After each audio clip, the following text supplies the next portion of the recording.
Olá, seja bem-vindo ao meu canal. Bom, gente, hoje nós estamos aqui para a continuação da nossa aula, falando hoje sobre Elias e os profetas de Azerá e Baal. Essa aula aqui é a complementação da aula de número 3. A aula de número 3 buscou enfatizar a pessoa do rei Acabe e a sua esposa, a rainha Jezabel. E introduz Elias, mas não aprofunda. Daí então a necessidade de apontar Elias e os profetas de Baal e de Azerá na aula de hoje. O texto áureo da nossa aula está no livro de 1 Reis, capítulo 18, versículo 38. A versão que eu estou utilizando é a Almeida 21. Diz assim: Então caiu fogo do Senhor e consumiu o sacrifício, a lenha, as pedras e a terra, e ainda secou a água que estava na cova. A verdade prática vai nos falar que o Senhor sustenta com a sua forte mão todos os que estão dispostos a proclamar a verdade de que Ele é o único Deus digno de adoração. Essa verdade prática, juntamente com esse texto áureo, vai nos revelar que Deus ele tem compromisso com quem tem compromisso com Ele. Isso mostra o cuidado de Deus, assim como Elias, que diante de um cenário de muita perseguição, muita opressão, muita apostasia, decidiu manter-se fiel a Deus. Ele foi sustentado por essa provisão. Por isso, a Bíblia vai nos mostrar que Deus é o único digno de adoração, e a aula de hoje vai buscar enfatizar essas verdades. A nossa leitura bíblica em classe está no livro de 1 Reis, capítulo 18, alguns versículos aí, o autor classifica aqui do versículo 22 até o 39 e o capítulo 19, do versículo 8 ao 14. Eu recomendo que você leia os dois capítulos. Vamos então para a nossa aula. Antes de iniciarmos propriamente dita na aula, eu quero trazer aqui algum subsídio bíblico introdutório. O texto vai nos falar então como o próprio tema da revista propõe, Elias e os profetas de Azerá e Baal. Então nós precisamos conhecer em primeiro lugar quem era a divindade Azerá. O texto de 1 Reis 16, versículo 33 nos diz: Fez também um poste sagrado, de maneira que Acabe fez muito mais para provocar a ira do Senhor Deus de Israel do que todos os reis de Israel que o antecederam. Então Baal ele vai cunhar uma adoração a Azerá também, juntamente com Baal, por influência de sua esposa Jezabel.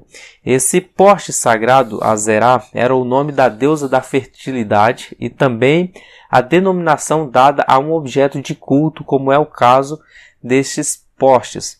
Do seu lado direito nós temos uma figura, uma imagem de Azerá segurando alguns peixes na sua mão. Nós temos alguns animais que está ao seu lado e embaixo alguns crânios, provavelmente uma alusão a até sacrifício humano.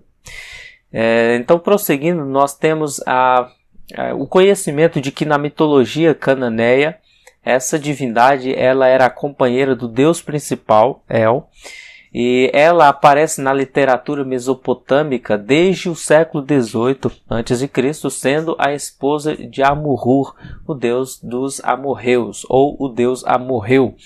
O símbolo cultual, agora falando da forma cultica de Azerá, podia ou não trazer em si uma imagem da divindade. O poste podia representar uma árvore artificial, visto que Azerá muitas vezes é associada a bosques sagrados. Às vezes o objeto de culto era feito ou construído, ao passo que em outras ocasiões era plantado. Temos poucas informações acerca da função destes postes na prática ritual. Comentário histórico-cultural, Atos, página 387.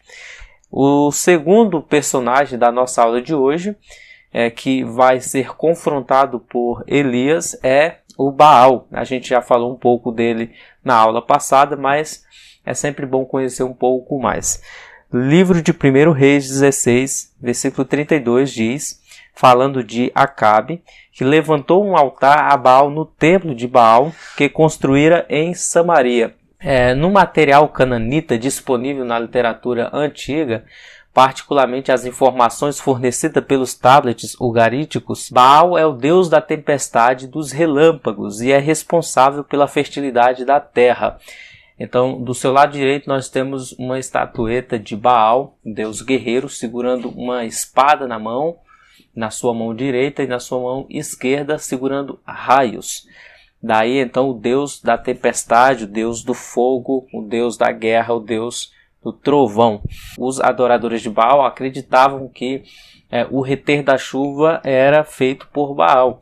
Mas nós entendemos aí, como está descrito aí no slide, que ao reter a chuva, Yahvé, que é o Deus de Israel, está demonstrando o poder de seu senhorio na área específica da natureza em que Baal supostamente dominaria. Então, se Baal é o Deus do raio, o Deus da tempestade, o Deus da chuva, quando Elias, no nome do Senhor, profetiza que não irá chover, ele está demonstrando autoridade, superioridade de Yahvé com relação a Baal, ou Adonai, né? Adonai é o nome de Deus. Por isso que mais para frente Elias vai falar: se Adonai, se o Senhor Yahvé é Adonai, seguiu. Se Baal é Deus, seguiu. Tanto o nome Yahvé ou Adonai significa Senhor, e a palavra Baal também significa Senhor ou meu marido. Então Israel estava dividido quanto à adoração a Baal e a Yahvé. Dar esse aviso de antemão para Acabe é o meio pelo qual o senhorio e o poder de Yahvé estão sendo retratados. Se Baal é o provedor da chuva e Yahvé anuncia que irá contê-la, a disputa então está em andamento. Ainda no comentário histórico-cultural, Atos, página 387, nós temos mais relatos sobre isso. Então, a nossa aula ela vai trabalhar dentro dessa dinâmica. Nosso primeiro tópico vai falar do desafio no Monte Carmelo, que é dividido em 3 subtópicos: o zelo de Elias o pôs diante de um confronto, o problema de não saber a quem adorar e o desafio do fogo. Então, nós temos em primeiro lugar o zelo de Elias o pôs diante de um confronto. O desafio no Monte Carmelo vai então levar Elias para um confronto direto. Na verdade, o confronto começa quando Elias aparece diante de Acabe e profetiza que não mais irá chover. O texto de 1 Reis 18, 21 nos informa que Elias se aproximou de todo o povo e disse: até quando titubeareis entre 2 pensamentos? Se o Senhor é Deus, segui-o, mas se Baal é Deus, segui-o. O povo, porém, não lhe respondeu nada. Quero chamar a sua atenção para essa expressão: até quando cocheareis entre 2 pensamentos. A versão King James diz: cocheareis, ficareis estacionários entre 2 possibilidades. Outra versão, a Revised Standard Version, diz: saltareis, ou seja, o povo de Israel estava aleijado por causa da sua hesitação. O hebraico diz originalmente salteareis, mas nesse caso o sentido poderia ser pular. Israel pulava entre Yahvé e Baal. O quadro é o de um homem que pula sobre uma perna e depois sobre outra, em vez de andar com deliberação. Nesse caso, em lugar de pensamentos, deveríamos ler pernas. A palavra hebraica corresponde aos ramos de árvores, conforme Isaías 17, versículo 6, que se subdividem aos pares, e essa poderia ser uma metáfora acerca das pernas humanas. A ideia de cocheareis entre 2 pensamentos é a ideia de Israel estar dividido na adoração. Então, nós temos que trabalhar dentro dessa temática aí. Nós precisamos entender o que significa pensar, cochear e cochear entre 2 pensamentos. Pensar para decidir ou escolher algo é como pôr as coisas numa balança para se avaliar o peso de cada uma. Ora, a balança pende para um lado, ora pende para o outro. Falando de balança de medidas, né? Cochear significa mancar como um coxo, capengar, claudicar, enfim, pender para um lado ou para o outro. Então a ideia de quem cocheia dá um passo e se inclina para o outro lado, né? Isso aqui pode mostrar como que Israel estava dividido, nem para a direita, nem para a esquerda, no sentido espiritual. É por isso que cochear entre dois pensamentos tem o sentido figurado de hesitar, vacilar. Isso era o que Elias quis dizer sobre a situação espiritual do povo de Israel. Por isso a pergunta: até quando cocheareis entre dois pensamentos? Podemos imaginar nesse texto aí de 1 Reis 18 o tormento da indecisão, que é justamente isso que nós acabamos de falar. Até quando cocheareis entre dois pensamentos é o primeiro ponto chave aí. Em segundo lugar, a atraente sedução de outros deuses, culturalmente isso era moda. Em terceiro lugar, a reivindicação do Senhor de ser o único Deus, isso está no verso de número 21. Por isso, se o Senhor é Deus, seguiu. E o crucial teste das consequências, no versículo 24. No caso, os profetas de Baal são frustrados. E em quinto lugar, o fracasso do falso, que no caso é uma referência à frustração dos profetas de Baal. E em quinto lugar, o triunfo da verdade, quando o Deus de Israel se revela, respondendo à oração de Elias, enviando fogo do céu. É um mini esboço desse capítulo 18 do livro de 1 Reis. Prosseguindo, então vamos lá. O problema de não saber a quem adorar. Do seu lado esquerdo nós temos um asno indeciso. Eu quero contar uma história para você aí, que é o asno de Buridan. Jan Buridan inventou uma parábola para falar da dificuldade de tomar uma decisão quando somos forçados a escolher entre duas alternativas igualmente boas ou más. O filósofo invocou que imaginássemos um asno colocado entre dois montes igualmente atrativos de feno. O pobre animal olhava para um monte e ora olhava para o outro. Eram ambos muito atrativos e de aparência deliciosa, mas o animal não conseguia resolver-se. Finalmente, ele morreu de fome por não poder decidir sobre qual dos dois montes de feno escolher. Israel, pois, era como o asno de Buridan. Elias, portanto, invocou o povo a tomar uma decisão, ou Baal ou Yahvé.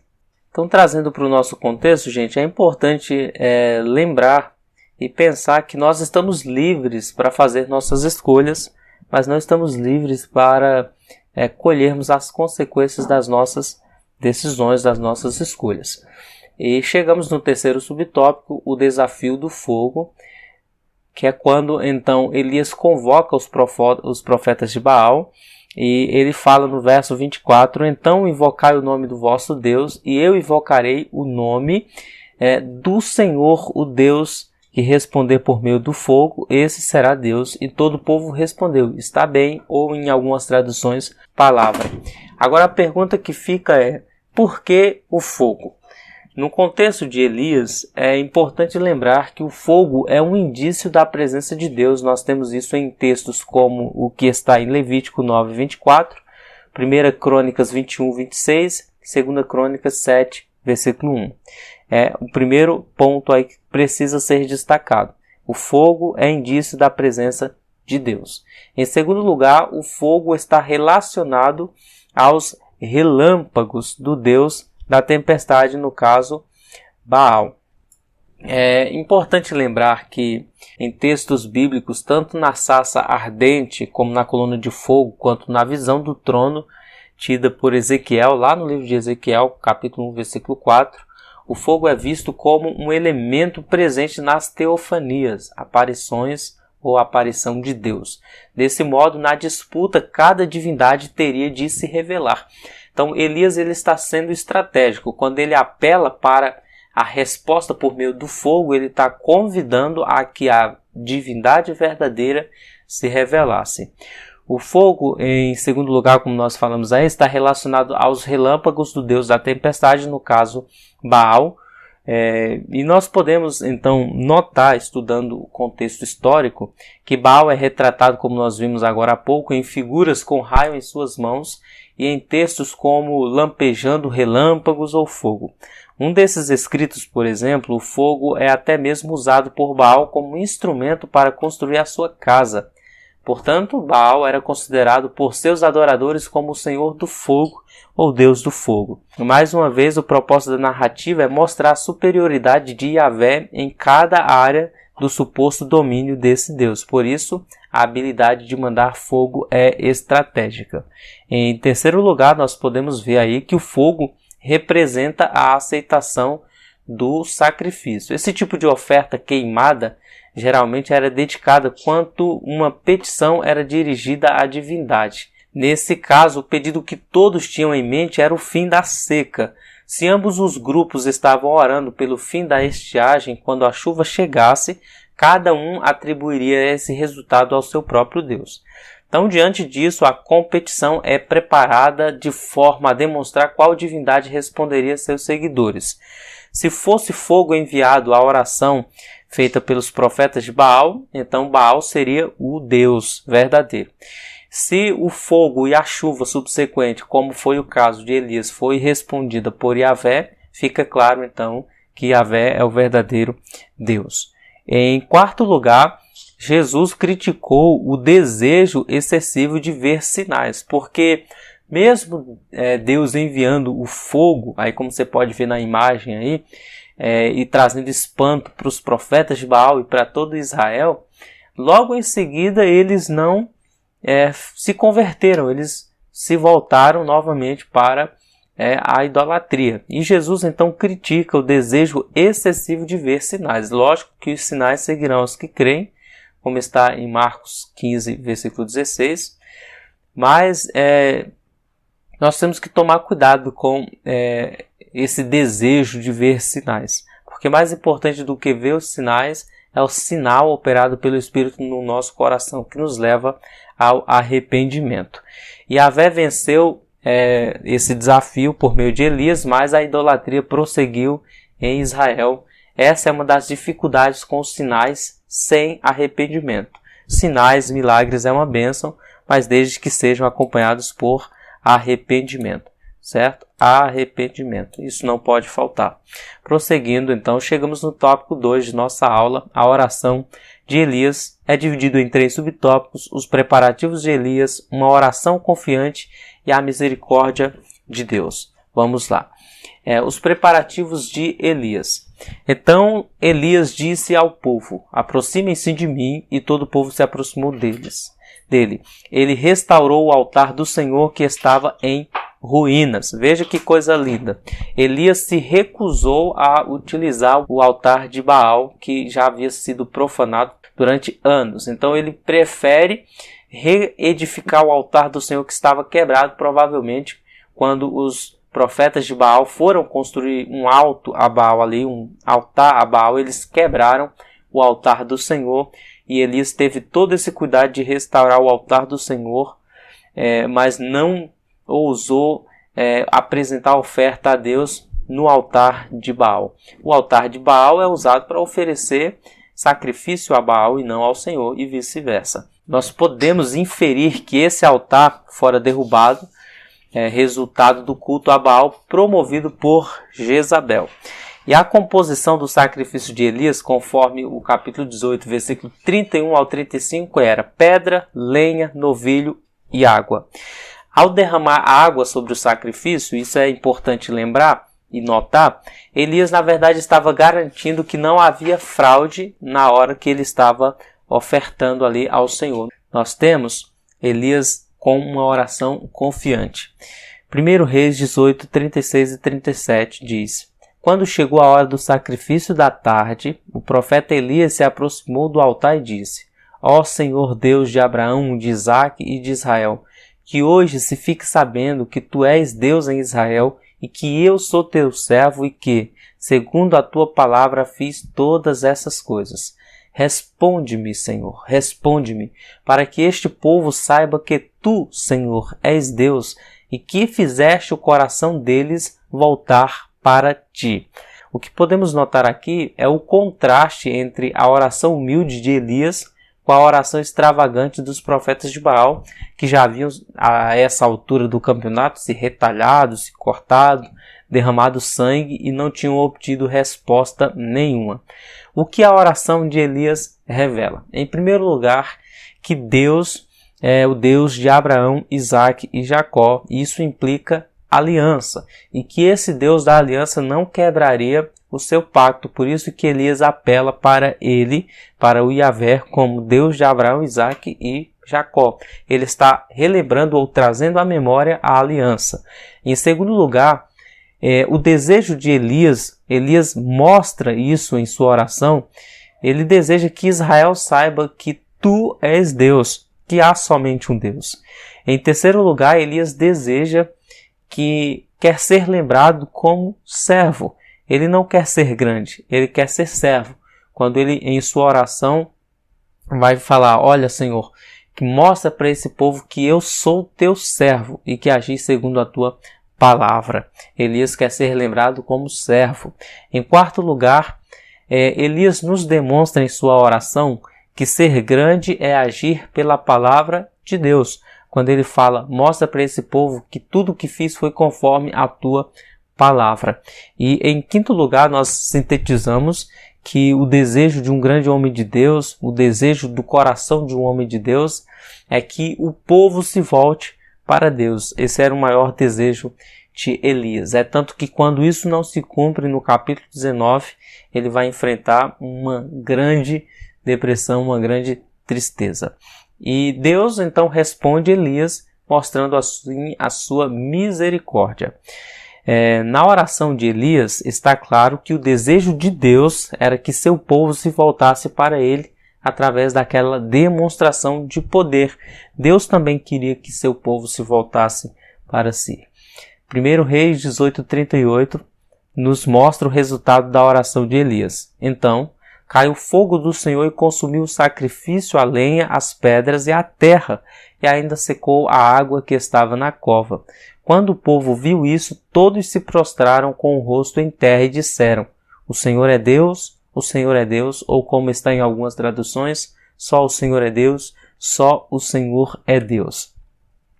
Interessante que não sobrou coisa alguma que pudesse ser transformada numa relíquia ou santuário, como diz Warren Wiersbe. O altar de Baal continuou firme e intacto, como um monumento a uma causa perdida. No caso do altar feito e restaurado por Elias, não sobrou nada, Deus levou tudo. Dentre esses elementos, eu acredito que o mais difícil de ser consumido eram as pedras. Isso mostra que algo natural não foi o que ocorreu ali. Então foi uma ação sobrenatural, realmente Deus interveio ali, enviou um fogo extremamente quente para consumir esse sacrifício de Elias. É tanto que o povo ficou tão espantado que fez essa declaração: só o Senhor é Deus, só o Senhor é Deus, rememorando então o que ocorre quando Deus se manifesta no tabernáculo em Levítico 9, versículo 23 e 24, que diz que Moisés e Arão entraram na tenda da revelação, depois saíram e abençoaram o povo. E a glória do Senhor apareceu a todo o povo, pois saiu fogo de diante do Senhor e consumiu o holocausto e a gordura sobre o altar. Não foi ninguém que acendeu, foi o fogo de diante do Senhor. O fogo de diante do Senhor. E consumiu o holocausto e a gordura sobre o altar. E ao ver isso, todo o povo gritou de alegria e, olha o resultado, prostrou-se com o rosto em terra. Veja aqui, 1 Reis 18:39, todos se prostraram com o rosto em terra. Mesmo resultado. Mais uma semelhança entre Elias e Moisés. Chegamos então no nosso terceiro subtópico, Elias em Horebe. Perdão, tá 2 aqui, mas é 3, tá?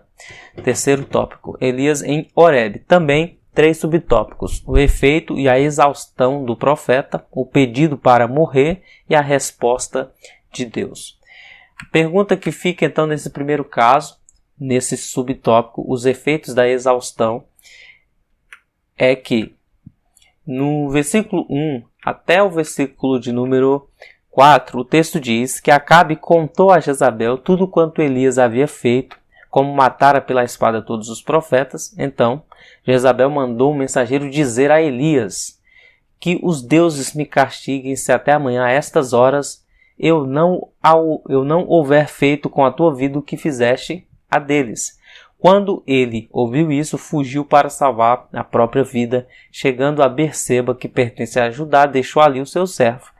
Mas ele entrou pelo deserto, caminho de um dia, sentou-se debaixo de um pé de arbusto ou zimbro e pediu para si a morte, dizendo: já basta, ó Senhor, toma agora a minha vida, pois não sou melhor que meus pais. A indagação, versículo 5 ainda. E deitando debaixo do arbusto, adormeceu. Então o anjo tocou e lhe disse: levanta-te e come.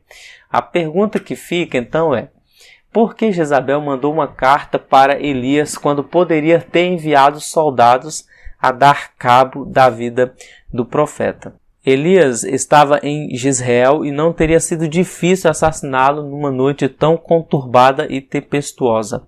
Jezabel não era apenas uma mulher perversa, mas também uma estrategista sagaz que soube tirar vantagem da derrota de Baal no Monte Carmelo.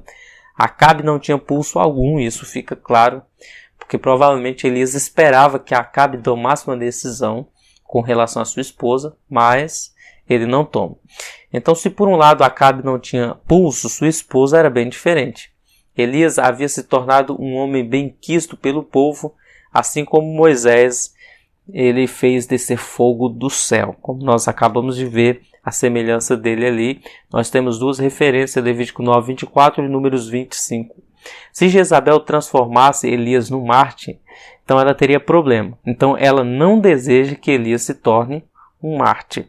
Elias poderia ter mais influência sobre o povo com a sua morte do que com a sua vida. Os israelitas esperavam Elias dizer-lhes o que fazer. Então, por que não tirá-lo de cena de sua vitória? Jezabel teria mais vantagem com Elias fugindo do que com Elias morto.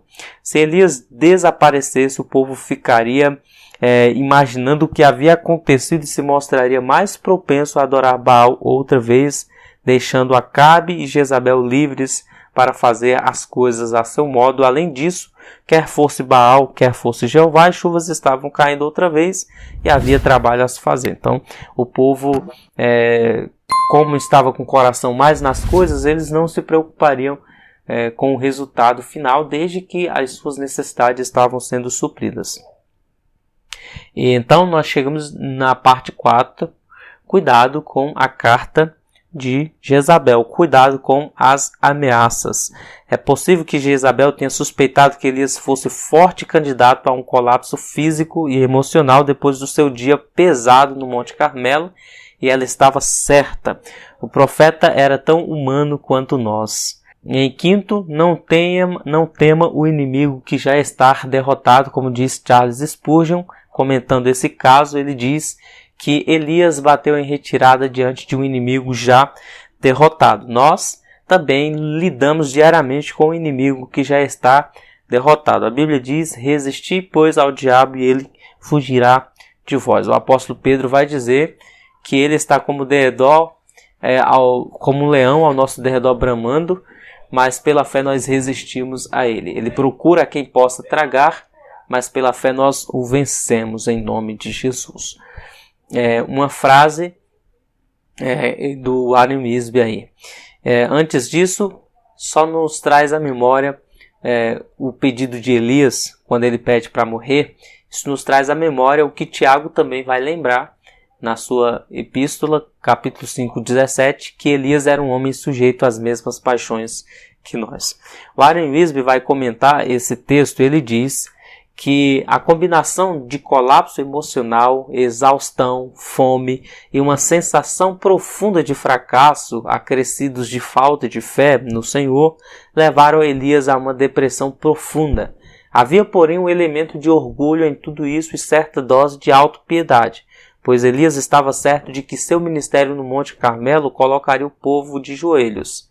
Talvez também esperasse que Acabe e Jezabel se arrependessem, deixassem Baal e servissem a Yahvé.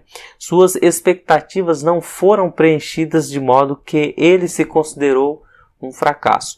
Então, as altas expectativas podem ser um golpe fatal contra nós. Então, tomemos cuidado.